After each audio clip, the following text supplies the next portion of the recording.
법이라는 것 안에도 그 적용하는 것 안에 틈새 같은 것들이 있고 칼로 무 자르듯이 잘라지지 않는 그런 경우가 있는데 가령 외국의 경우에도 불법화돼 있다고는 해도 현행 법률 안에서 어느 정도 융통성이 있는 경우 이런 것들이 있기 때문에 지금처럼 무자비한 처벌 위주로 갈 것이 아니라 가장 근본적인 원인을 다시 한번 반추해 볼 필요가 있다는 것이죠. 약국에서 우리가 일반적인 피부 연고제를 샀을 때 설명서를 보면 그 밑에 있는 부작용들을 보면 현기증나게 많은 문장들을 발견하게 됩니다. 마치 이 연고를 바르면 죽을 것 같은 엄청난 문장들이 쓰여져 있는데 그런 것들은 이것이 가져올 수 있는 법적인 책임을 피하기 위해서 모든 부작용을 총망라해서 써놨을 때 리스트가 그렇게 됩니다. 그러니까 우리가 옛날에 먹던 막걸리나 이런 것들을 아무리 배가 터지게 마셔도 만취될 수 없는 그런 술 다음에 독한 증류주가 나오면 그 증류주를 사발에 따라서 그만큼 양을 마시게 되진 않습니다.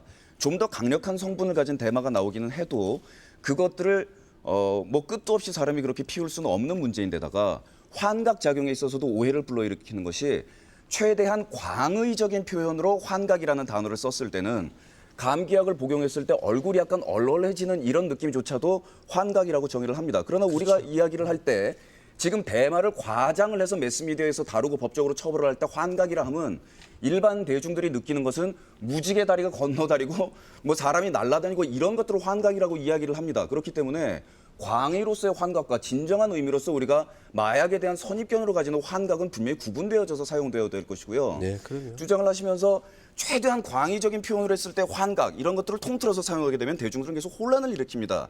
그렇기 때문에 대중들에게 있어서는 대마가 가져다 주는 것은 이 대마 자체의 공포보다는 대마초가 이렇게 무섭다라는 공포감을 던지는 것 이런 과장이 대마와의 싸움을 오히려 어렵게 합니다. 우리나라에서 대마를 사용한 사람들의 첫 번째 입에서 나오는 문장들은 열의 9이 똑같았을 겁니다. 에게 이게 뭐야? 여기에 대해서 뭔가 과장된 선입견이라든가 환상을 만들어 주었기 때문에 그것을 해보려는 생각을 가지게 됩니다. 그러나 해봤을 경우에는 그게 별게 아니거든요. 네. 지금 그렇게 의학적으로 쭉 열거하는 것들도 무해한 것은 아무것도 없겠죠, 세상에. 물도 뭐 끝까지 배가 터질 때까지 마시면은 물 마시고 죽을 수도 있겠죠.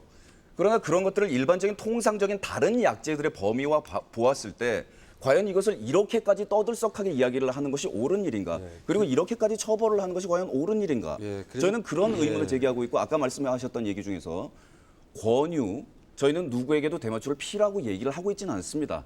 대마초를 피는 사람들 중에서 과도하게 처벌을 받거나 그런 것들을 처벌하기 위한 목적 때문에 개인이 가지고 있는 권리, 자신의 삶의 주인으로서 자기가 선택할 권리를 국가가 과도하게 규제하고 있는 부분이 있는가 없는가 이런 부분에 대해서 이야기를 하고자 합니다. 그렇다면은 그 다른 관문을 통해서 다른 하드드럭을 사용하게 된 구체적인 통계에 대해서 접한 적이 없다고 말씀을 하셨는데 네.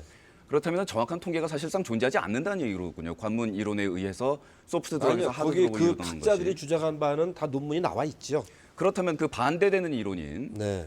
하드 드럭으로 가고 싶은 욕구를 가진 사람들이 그런 소프트 드럭 선에서 만족을 하기 때문에 그 중간에서 완충 작용을 해줄 수 있다라든가 또 강력한 마약에 중독된 사람들이 거기서 빠져나오기 위해서 연성에 해당하는 대마초를 사용할 수도 있다는 가능성에 대해서도 알고 계시겠고요. 아, 그런 것도 있죠. 자, 그렇다면 이 게이트웨이 이론이 가지는 약점은 무엇이냐면은 히로뽕 사용자들 중에서 어렸을 때의 환경을 한번 조사해봐라 그러면 99.9%가 우유를 마셨다는 얘기인데 그러면 우유를 마시면 나중에 히로뽕 중독자가 된다라는 엉뚱한 결론이 나올 수도 있고 그런 식이라면 현재 자동차를 몰고 다니는 사람들은 언제든지 교통사고를 일으킬 수 있다라는 이야기인데 이것을 어느 정도 선에서 인정을 하고 어느 정도 선에서 처벌할 것이냐라는 이 선의 문제인데요. 지금 예를 서로 드는 것 가운데서 대마초를 아주 극단적으로 장기 흡연했던 사람이 예를 든다거나 또 대마초라는 것이 뭐 감자라는 것도 계속 먹으면 그 감자 안에서 해로운 요소가 있을 것인데 양쪽이 서로 극단적인 주장을 펴는 것은 의미가 없겠고요. 다시 한번 주의를 환기하자면 이 처벌의 수위라든가 이런 것의 문제인데 처벌의 다양성이라고도 표현을 할 수 있을 것 같습니다. 아까 논리의 비약을 하시는데 좀 위험하다고 생각이 드는 것이 그렇게 규제를 하지 않았다면 그 친구들은 죽었을 것이라고 말씀하시는데 그렇게 해서 그런 스트레스 해소 도구들이 없었다면 그런 더 강력한 중독자가 되었다라고도 그렇다면 반대쪽으로는 논리를 비약할 수 있는 것이고 미래에 벌어지지 않은 일에 대해서 이야기를 하는 것은 밑도 끝도 없습니다. 네. 그렇기 때문에 합법화 혹은 비범죄화라고 이야기하는 것은 대중들이 이 단어에 대해서 지금 대단히 잘못된 선입견을 가지고 있는데 아까 말씀드렸다시피 중독성이라는 단어, 환각이라는 단어에 대해서도 서로 다른 개념을 알고 있듯이 합법화나 비범죄화는 대마초를 풀어서 마음대로 날뛰도록 내버려 두자는 것이 아닙니다. 오히려 통제를 강화하는 셈이 됩니다. 무슨 뜻이냐면 좀 더 섬세하게 통제를 하게 되는 것이죠. 그래서 사용자와 판매자의 이 처벌의 수위가 다르게 되겠고 그 가운데서도 다른 반응을 보이는 사람들을 각각별로 국가가 섬세하게 관리를 해주는 방향으로 되게 되는 것이기 때문에 무조건 처벌 위주로 지금 광장에다 목을 매달아서 겁나지 이러니까 하지 마라는 정책으로는 이런 방식으로는 계속 마약 정책을 펴갈 수가 없기 때문입니다. 실효성도 없고요. 청소년에서부터 아까도 말씀드렸지만 이것은 지금처럼 큰 매로 한 방에 다 때려서 간다라는 현재 분위기가 아니라 더 섬세한 룰을 마련하자는 것이기 때문에 그거에 대한 세부적인 사안을 마련하기 위해서는 좀 더 비범죄화의 분위기로 가는 것이 좀 더 유리하다는 것이고요. 또 이런 마약 정책에 있어서 근간으로서 가장 중요한 기본적인 사고의 발상의 전환은 마약 정책이라는 것은 국민들에게 올바른 정보를 전달하고 개개인들이 각자 현명한 판단을 내린 다음에 국민들이 판단한 것을 우리가 따라가도록 하는 것이 순서가 되어야 되는데 지금 같은 경우에는 대마초에 대한 지나친 공포와 잘못된 오해들이 알려져 있다 보니까 올바른 정보가 국민들에게 전달되는 것이 실패되고 있고 그것이 오히려 부작용을 낳을 수 있다는 것입니다. 예. 그 사랑의 매 자체에 대해서 그 학생이 동의할 수 없을 경우에 사랑의 매가 효과를 발휘할 수가 없고 그리고 그 사랑하는 마음을 다른 방법으로 사용해도 충분히 가능하다면 왜 굳이 죽어도 체벌을 고집해야 되겠는가라는 논리가 성립을 합니다. 체벌이 없이도 학생들을 다루는 것이 가능하다면 체벌이라는 것이 우리가 죽어도 지켜야 할 미풍양속은 아니라는 얘기입니다. 그렇다면은 더 큰 폭력을 만들어낼 수 있는 그 폭력의 발상지인 체벌 자체를 금지시키는 이 순환의 고리를 어딘가에선 끊어야 되는데 그것을 아예 금지시킴으로써 끊어야 된다는 것이죠. 가정폭력에서도 맞고 자란 사람들이 오히려 나중에 자기 자식을 기르면서 폭력을 쓰고 우리가 학교에서 일상화된 폭력을 목격하고 살면서 사회에 나오게 됩니다. 이것은 대단히 위험하다는 것이죠.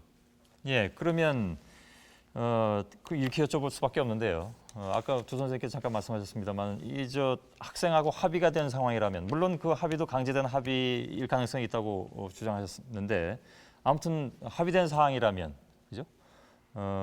그리고 정말 다른 방법을 다 동원해서도 안 됐더라. 여태까지 쭉 그 교육 현장에서 보니까 그래서 그런데 이 체벌을 일정 부분 가해 보니까 그래도 서로 수정하는 바가 교정되는 바가 있어서 그래서 일정 부분의 효과를 얻었더라. 그러면 그때는 어떻게 할까요?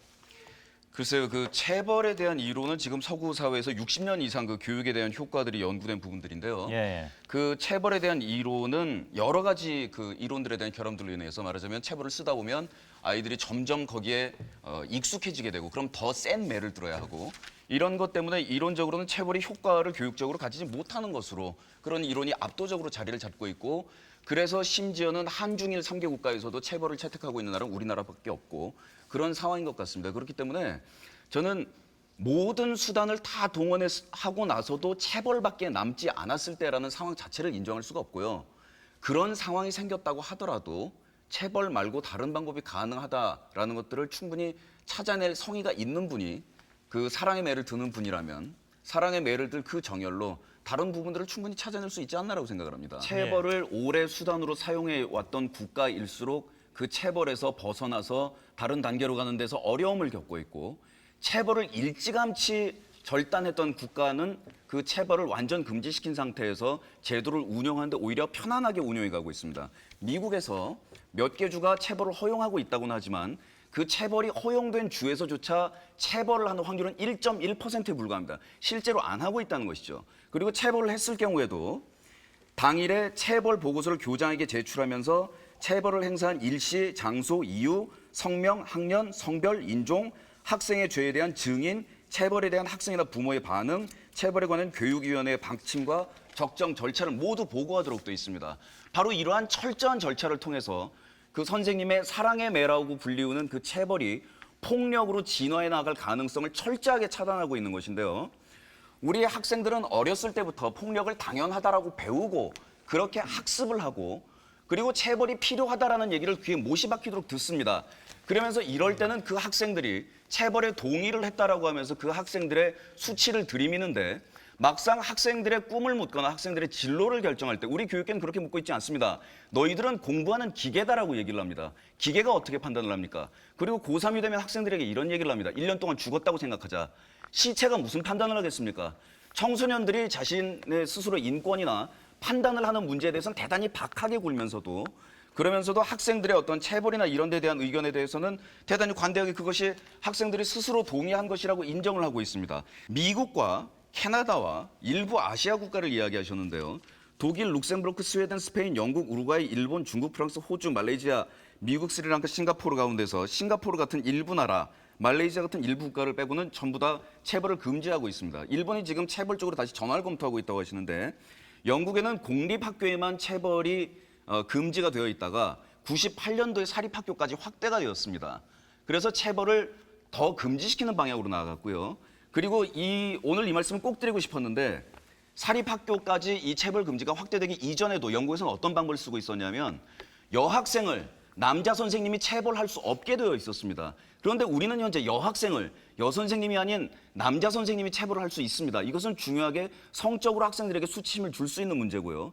또한 체벌 방법도 체벌실이란 곳으로 따로 불려가서 공공의 장소가 아닌 곳에서 다른 학생들이 보지 않는 곳에서 체벌을 가하도록 되어 있었습니다. 그런데 지금 현재 우리의 상황은 어떻습니까? 자, 체벌을 완전히 없애기 이전의 그 단계에서조차 대단히 야만적으로 체벌이 실행되고 있습니다.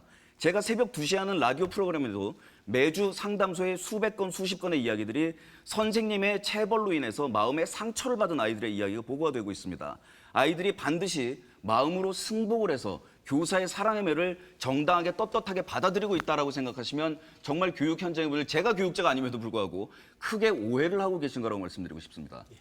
그리고 제가 자체 조사한 바에 따르면 물론 동의하시는 분들이 굉장히 많으실 줄 압니다만은 가정 폭력이 자행되는 순서가 우리나라 같이 가부장적인 질서를 가지고 있는 가정 구조 내에서는 아버지가 가장 순위가 높고 그 다음이 어머니가 아니라 그 장자, 예. 큰 오빠나 큰 형님에 의해서 폭력이 자행되고 어머니는 뒷순서로 밀려 있는 것을 볼 수 있습니다. 그리고 그 아버지의 질서를 학교에서 대치하는 선생님에 의해서 맞는 매 이런 것들이 연결고리를 가지게 되고요.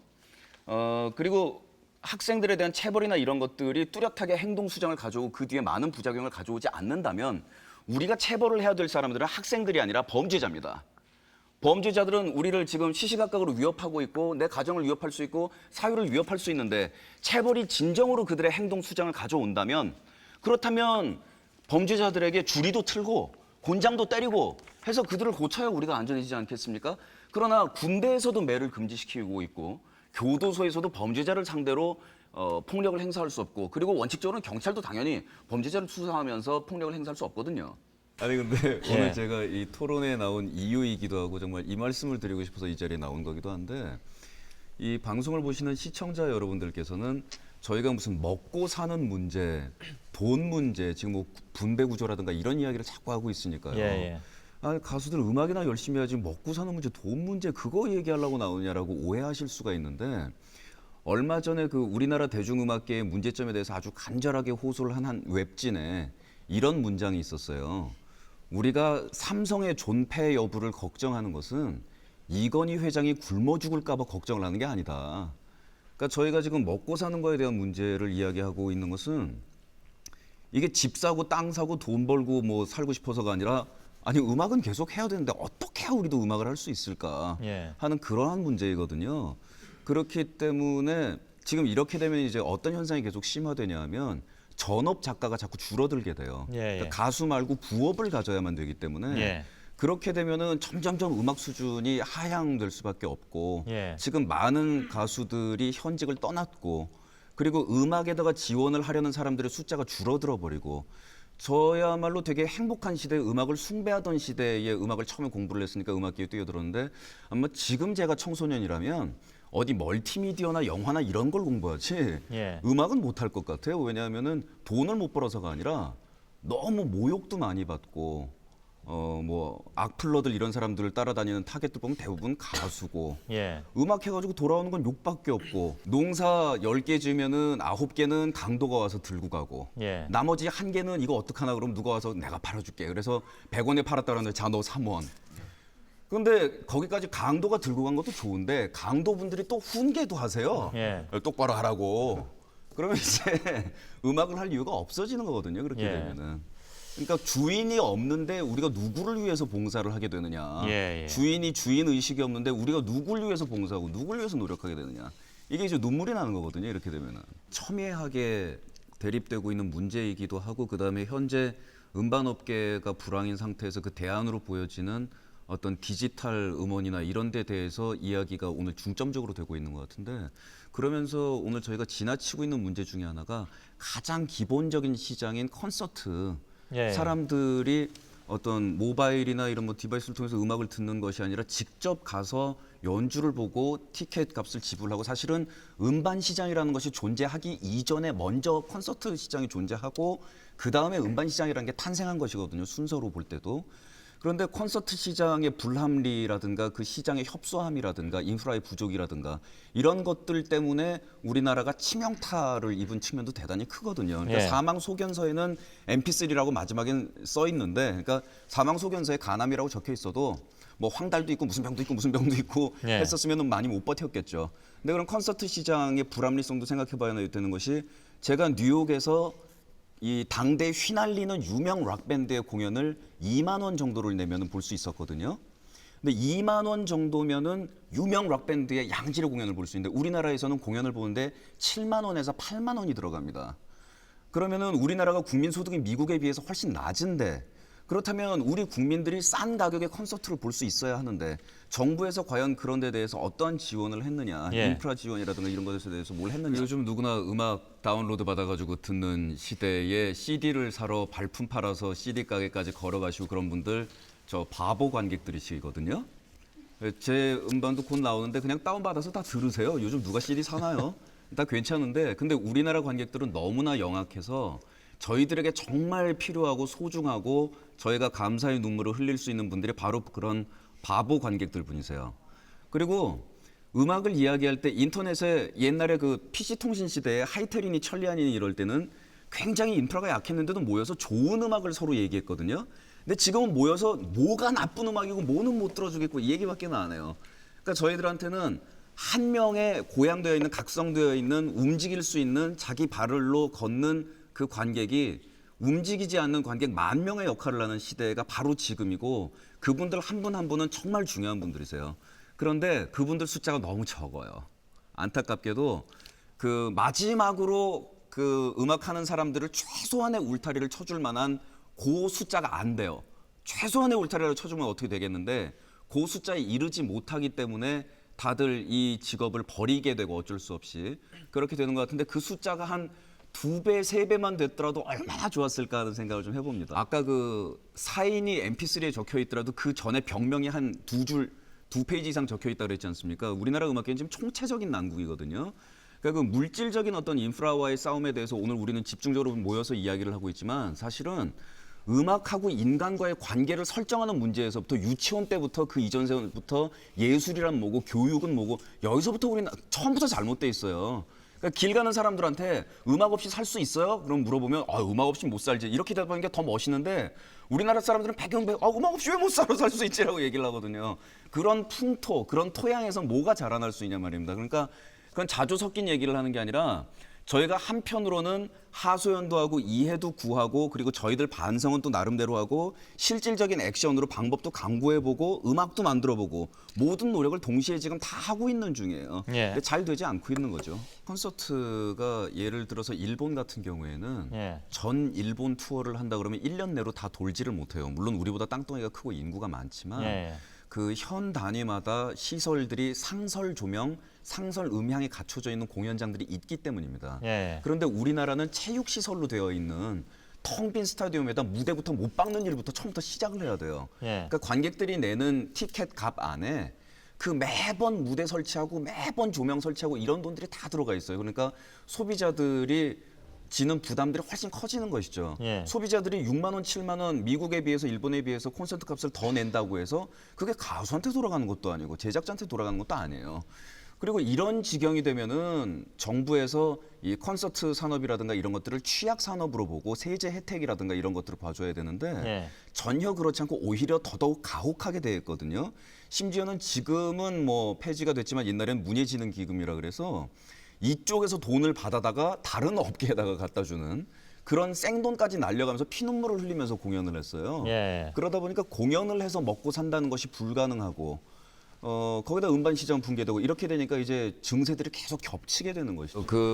지금 이명박 정부가 가지고 있는 가장 큰 문제점은 포용성의 부족이라고 저는 생각하고 있습니다. 그리고 과연 그렇게 해서 촛불 시위가 불법적으로 변질이 되었느냐 아니냐의 그 진위를 이야기하기 전에 그것이 불법 시위로 변질되는 양상을 보였다라고 하더라도 그런 것들을 포용하려는 듯한 방향으로 나아가느냐 그렇지 않으면 겁주고 체포하고 색출하고 그런 방향으로 나가느냐라는 것인데 그런 면으로 볼 때 전혀 포용성이 없어 보이고 지금 저희에게 필요한 것이 집안이 가난하고 경제가 기울면 기울수록 그 가정의 화목이 중요한 것처럼 국민 통합이 굉장히 절실히 요구되는 이 시점에 있어서 그런 것들이 과연 국민들에게 어떻게 비칠 것이냐 예. 대단히 위협적인 모습으로 비치고 있다라는 사실을 인지하셔야 될 것 같습니다. 예. 고인의 이름을 여기서 다시 언급함으로 해서 어떤 분들에게 마음 아픈 그런 일들이 다시 안 벌어졌으면 합니다만은